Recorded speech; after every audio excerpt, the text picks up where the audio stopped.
When I first got on YouTube, I made a ton of mistakes, and I wish I had seen a video like this one to kind of guide me in that direction on what to do in order to gain 1,000 subscribers. If you're looking for some tips to grow your current YouTube channel to 1,000 subscribers, or you haven't even started your channel yet, these are some tips that I've implemented into my channel that I feel like has really helped my channel scale from 0 to 1,000 in 2021. Please follow this advice. Never overestimate your competition and underestimate yourself.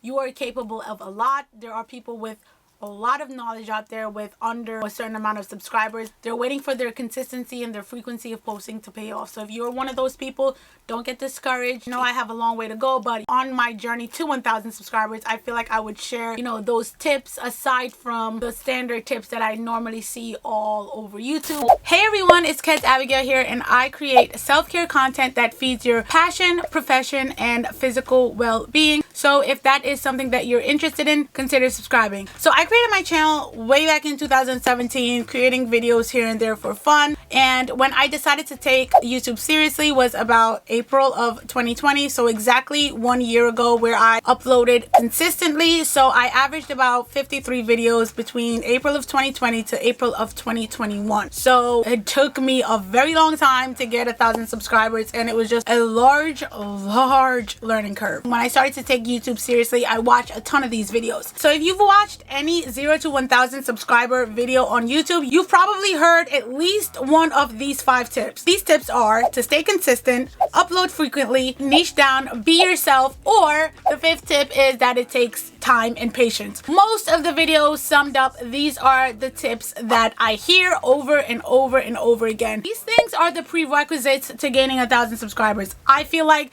the consistency of your uploads, the frequency, the niche topic, it took me a very long time to realize the niche that I kind of wanted to be in and the direction that I wanted my channel to go in. Maybe about a month or 2 ago, I actually realized the direction that I want my channel to go in. Focus on quality lighting, quality of audio, quality of visuals. This is 2021. YouTube is so saturated with people with the best gear, the best lighting, the best audio, and I know people say gear does not matter. In my opinion, upping my editing game, my lighting game, my camera quality, my audio quality. Start with your phone if that's all you have. In the meantime, educate yourself every single day on how you can make your channel better. Save to actually invest in a camera. Save money to invest in a lens, good lighting, good audio, all that stuff. I used to run with that advice that gear doesn't matter, but what would happen is I would stay complacent. I'd be like, okay, yeah, gear doesn't matter. What matters is the quality of the content, what I'm saying, if I'm giving value. That's all that matters. When in reality, in 2021, when you're just starting out, everything matters. Just take it from me, just actually try and put your best foot forward. Once I developed a passion to actually create via photography or filming and editing, and I actually wanted to learn more, and I actually spent every single day learning about cameras, editing, every single thing that I can.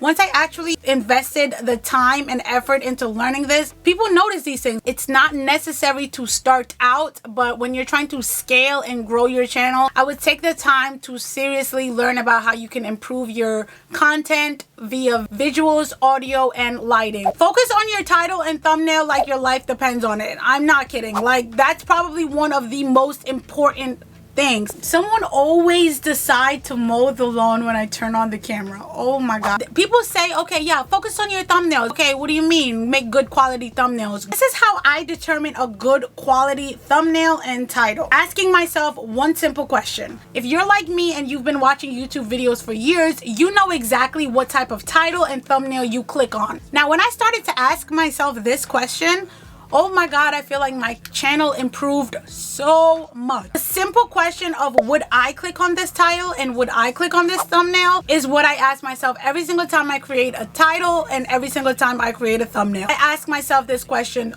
over and over and over again for every video, for every thumbnail. And if the answer is no, or maybe, like, the video kind of performs a little bit mediocre. My highest viewed video so far, which is my maximum hydration method, I spend a lot of time on those thumbnails because, I don't know, people like to see before and after. So I'm so strategic in how I structure my thumbnails and how I structure my titles. With that being said, I do use TubeBuddy, which is a software that helps you manage and optimize or grow your channel. I feel like TubeBuddy is really helpful to small creators. TubeBuddy definitely helped me to scale my channel just because it helps me to know what keywords I should use in my title and if I even have a chance of ranking for it. I do feel like you shouldn't limit yourself to what TubeBuddy says you can qualify for. You could still rank for that keyword if it is saturated. Just make sure that your content is up to par because you are competing with people that have millions of views and millions of subscribers. If you have created YouTube videos, you may take a screenshot during your YouTube video. While taking screenshots in your videos does help, when I started to take the time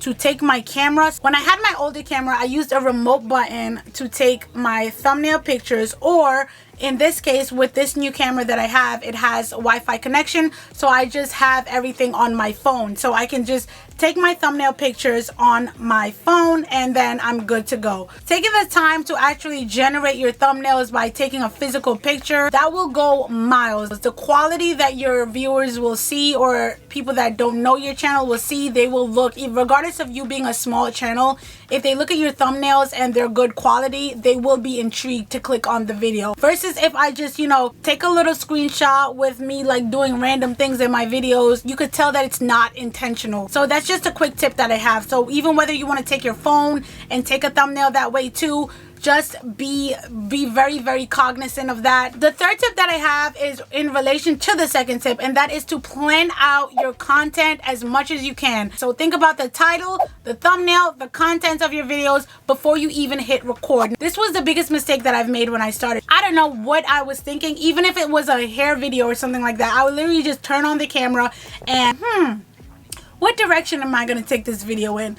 It was just too much chaos, and it actually showed when I published the video and when it was time to actually put out the title and the thumbnail. And I know it may seem annoying or it may seem more time consuming, but in reality you're probably saving yourself a lot of time in the long run, and your video would probably end up being more successful. So far we've discussed focusing on quality, educating yourself on how to improve your video quality by learning more about visuals, audio, lighting, editing, etc. We also said to be cognizant of the fact that the thumbnail and your title is one of the most important aspects of gaining views on YouTube. And then we stressed the importance of planning out your content before you hit record. So the fifth thing I did are times when I filmed outside. I include outside shots. I include, you know, shots of what I'm doing behind the scenes. I incorporate a lot of different aspects in my videos. There's times that I use visual effects through editing. I'll use stock footage, go outside and film different sceneries myself, things that will help my video in any way.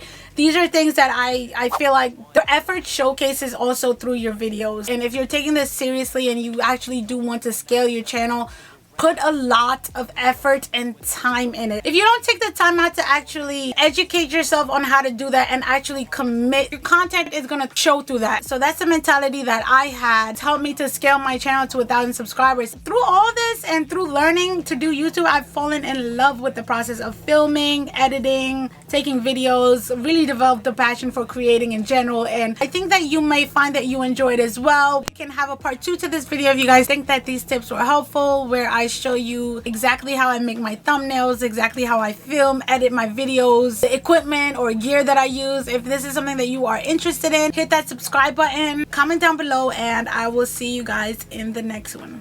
Bye guys.